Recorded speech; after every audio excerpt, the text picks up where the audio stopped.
Hello friends, welcome back to my channel. Today we prove Thales theorem. Theorem 6.1 of 10th class. If a line is drawn parallel to one side of a triangle to intersect other two sides in distinct points. That means अगर कोई line है और वो parallel drawn हो जाए कोई भी एक साइड की, वो ट्रायंगल में ही हो सकती है। एक साइड के पैरेलल ड्रॉन हो जाए यानी एक साइड के पैरेलल हम किसी लाइन को ड्रॉ कर दें तो इंटरसेक्ट करेगी वो दो अदर साइड्स को, यानी कि अगर इस वाली साइड के तो इंटरसेक्ट करेगी ये ए बी और ए सी को, यानी कि अगर मैं बी सी के पैरेलल डी ई लगा दूं लाइन तो ये इंटरसेक्ट करेगी ए बी और ए सी को। हमें आगे ये दिया है कि दो डिस्टिंक्ट पॉइंट हमें दिए गए हैं, यानी कि दो डिस्टिंक्ट का मतलब होता है बच्चों अलग अलग, यानी कि ये डी अलग पॉइंट है और ये ई अलग पॉइंट है, ये इन दो साइड्स पे दिए गए हैं। The other two sides are divided in the same ratio. जो दो साइड्स यानी कि अदर टू साइड्स, जो ये दो साइड्स बची हैं ना, ये सेम टू सेम रेशो में डिवाइड हो जाएंगी। यानी कि क्या दिया गया है इसमें, ये लाइन अगर इसकी पैरेलल ड्रॉन हो जाए तो ये दोनों साइड की रेशियो सेम हो जाती है। तो हम इसका अब प्रूफ स्टार्ट करते हैं। गिवन क्या है, A B C is a triangle. ये हमें गिवन है कि ए बी सी है, एक ट्राइंगल है। और इसमें क्या है, डी और ई डिस्टिंक्ट पॉइंट्स हैं। डी और ई डिस्टिंक्ट यानी कि दो अलग अलग पॉइंट दिए गए हैं ए बी पे और ए सी पे। अब आगे हमें जो वर्ड लिखना है वो क्या है, क्या प्रूव करना है हमें। यूजुअली हमें क्या, A D by D B is equals to A E by E C, यानी कि इस वाली साइड के बाय में ये वाली साइड इक्वल होगी ये वाली साइड बाय ये वाली साइड। आपको एक चीज़ ध्यान में रखनी है, अगर आप ए डी लो और साथ में ए बी लो तो आपको ए ई और ए सी लेना पड़ेगा। अगर आप A D by D B लो तो A E by E C लोगे। अगर B D by A B तो इसका भी सेम टू सेम चलेगा। आगे थोड़ा सा कंस्ट्रक्शन की ज़रूरत है, तो कंस्ट्रक्शन करते हैं। क्या किया मैंने, परपेंडिकुलर ड्रॉ कर दिया है इसके ऊपर। हमें प्रूफ करना होगा, पहले परपेंडिकुलर तो हम ड्रॉ करेंगे, तो मैंने एम और एन परपेंडिकुलर ड्रॉ कर दिया है। तो क्या करेंगे, ड्रॉ परपेंडिकुलर। क्या परपेंडिकुलर ड्रॉ करना है, E N perpendicular to A D, E N perpendicular to A D. और एक और क्या मैंने परपेंडिकुलर यहाँ पे ड्रॉ किया है, D M perpendicular to A ई। ये दो मैंने जो है परपेंडिकुलर ड्रॉ कर दिए। अब इसके बाद मैं अपना प्रूफ स्टार्ट करती हूँ। प्रूफ मेरा कैसे होगा, और यहाँ पे मैंने एक कंस्ट्रक्शन और किया है। अगर आपने देखा कि डी सी को मैंने ज्वाइन कर दिया, किसके साथ ज्वाइन किया मैंने डी सी को, D C joins to, D C को मैंने किसके साथ ज्वाइन कर दिया, डी को मैंने सी के साथ, यानी एक लाइन बनेगी डी सी, और बी ई के साथ होगी, यानी कि एक बी ई लाइन होगी। अब मैं यहाँ प्रूफ स्टार्ट करने जाती हूँ। प्रूफ मेरा कैसे होगा, सबसे पहले एक ही लाइन लिखनी है, A B C is a triangle. एक ही लाइन सबसे पहले लिखी जाएगी जो कि हमें गिवन था, तो आप साथ में यहाँ पे गिवन लिख सकते हो। अब इसके बाद लिखना है ए डी ई ट्राइंगल। आपको ए डी ई सबसे पहले लेना है, ट्राइंगल ए डी ई। एक इस वाली लाइन पे आपको यहाँ से भी एक ट्रायंगल उठाना होगा। इस वाली लाइन पे ये वाला ट्रायंगल ही मुझे दिखाई दे रहा है और ये वाला ट्रायंगल आपको लेने की कोई नीड नहीं है, तो हम ये वाला ट्रायंगल लेंगे क्योंकि हम परपेंडिकुलर ई एन लेंगे इस पे। Triangle A D E and triangle कौन सा लिया हमने, बी डी ई। दो ट्रायंगल्स ले लिए, ए डी ई और बी डी ई। अब 2 ट्रायंगल्स आगे प्रूफ स्टार्ट करते हैं, साथ में लिख देना 2 ट्रायंगल्स आर 2 ट्रायंगल्स। अब इसके बाद करेंगे एरिया ऑफ ट्रायंगल। सबसे पहले मैंने कौन सा ट्रायंगल लिया था, ये वाला ADE इज इक्वल टू क्या होता है ट्रायंगल का area, half into base into height. इस वाले ट्रायंगल में देखो हाफ, पहले तो हाफ यूँ का यूँ जाएगा क्योंकि हाफ की तो कोई वैल्यू होती नहीं। अब बेस देखो, बेस क्या है इसमें AD इंटू हाइट क्या होगी, जो ये मैंने परपेंडिकुलर ड्रॉ किया था, EN हाइट हो गई। ये मेरी कौन सी इक्वेशन बन गई, फर्स्ट इक्वेशन। अब मैं नेक्स्ट चलती हूँ आगे, एरिया ऑफ ट्रायंगल।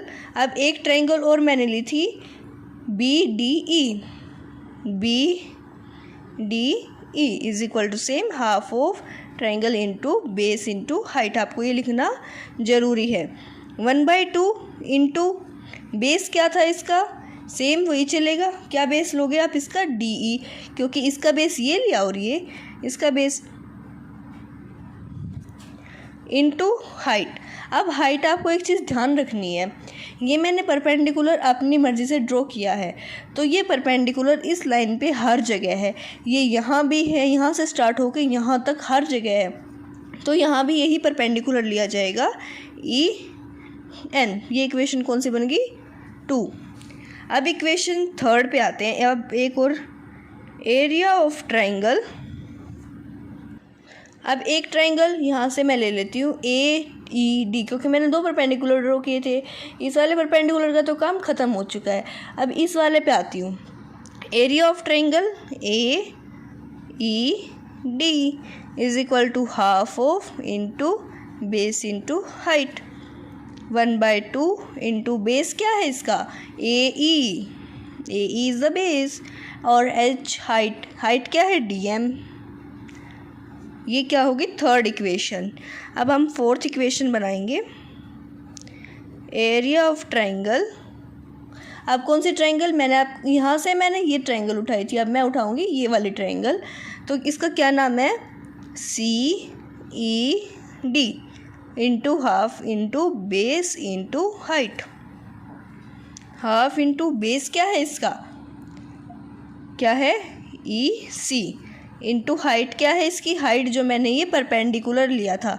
अब ये परपेंडिकुलर क्या था, DM। ये इक्वेशन कौन सी बन गई आपकी, फोर्थ इक्वेशन बन गई। आपके पास 1 2 3 4 इक्वेशंस आ चुकी है। अब इन 4 इक्वेशंस को अलग से दिखाने के लिए थोड़ा सा हाईलाइट कर देना। हाईलाइट करके दिखाओगे तो आपको जल्दी से जल्दी एग्जामिनर भी खुश होगा और मार्क्स भी जल्दी दे देगा, नहीं तो उसको ढूंढना पड़ेगा। अब जो मैंने यहाँ पे इक्वेशंस बनाई थी 1 और 2, सबसे पहले मैं 1 और 2 इक्वेशन को ले लेती हूँ, डिवाइड इक्वेशन 1 एंड 2। अब इक्वेशन 1 एंड 2 क्या थी, इसमें देखो इक्वेशन 1 क्या थी, 1/2 into AD into EN। Divide करनी है यानी कि मैं बाय ले लूँगी, 1/2 इंटू DB इंटू EN। जो इन दोनों में कॉमन है उनको हम कैंसिल आउट कर सकते हैं। इसमें हाफ हो गया और EN हो गया, तो क्या बचा, AD/DB। अब फर्स्ट में हमारा आ गया ना ये AD/DB। अब देखो नेक्स्ट इक्वेशन जो मैंने ये कौन सी इक्वेशन बन चुकी है, नेक्स्ट जो आगे आएगी वो है 5th इक्वेशन। अब मैं करूँगी डिवाइड, जो 2 मेरी बची हुई इक्वेशंस हैं उनको भी डिवाइड कर लेती हूँ, 3 एंड 4। थर्ड इक्वेशन मेरी क्या है, 1/2 into AE into DM, 1/2 into EC into DM। अब मैं कॉमन को कैंसिल आउट, सेम वही process, AE/EC।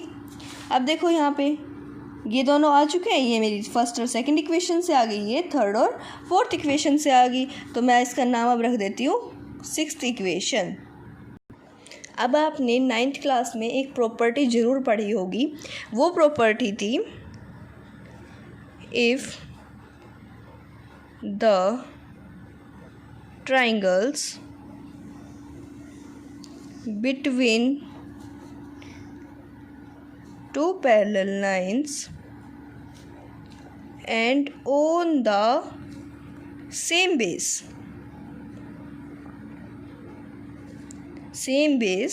then their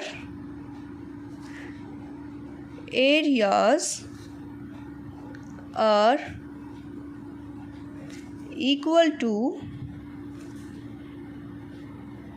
each other। अब देखो यहाँ पे एक दो पैरेलल लाइंस हैं और इनके बीच में आपने ये दो ट्रायंगल्स देखे हैं ना। अब इसमें से क्या करना है, अब देखो यहाँ पे दो ट्रायंगल्स मैंने आपको बताया था जो हमने बाद में लिया था इक्वेशन बनाने के लिए।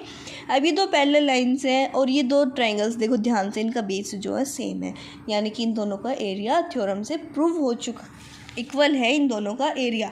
तो एरिया ट्रायंगल कौन सी हैं, B D E is equals to triangle C E D.